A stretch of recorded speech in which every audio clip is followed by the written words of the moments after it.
పిఠాపురం నియోజకవర్గం దండమూడి శ్రీనివాసరావుని. మహానాడు జరుగుతుంది 27-28 తారీఖుల్లో.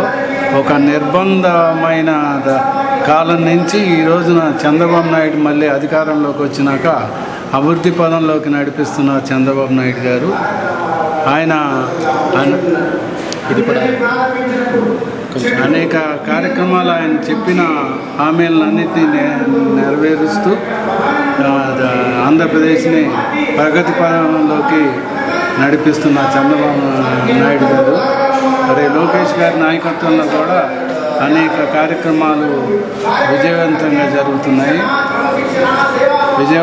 జరుగుతున్నాయి. మరి 2029లో కూడా ఆయన మళ్ళీ అధికారంలోకి వచ్చి అమరావతిని అభివృద్ధి చేయడానికి ఎంతో తోడ్పాటు అవుతుంది. 2029లో కూడా వారిని అధికారంలోకి రావడానికి ఇప్పటి నుంచే బలమైన పునాదులు వేయాలని కోరుకుంటున్నాము. 2029లో వచ్చేది మా ప్రభుత్వం అని అంటున్నారు కదా ప్రతిపక్ష పార్టీలు.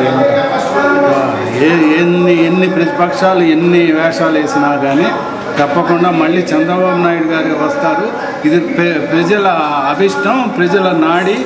తప్పకుండా చంద్రబాబు నాయుడు గారే వస్తారు. ఆయన వస్తేనే ఆంధ్రప్రదేశ్ అమరావతి అభివృద్ధి చెందుతుంది. కానీ వేరే ఎన్నో పాలనలు చూసాం మనం.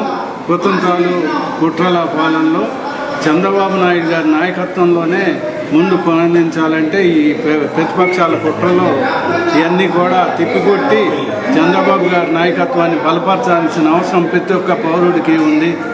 విధిగా మనం చంద్రబాబు గారిని గెలిపించాలి.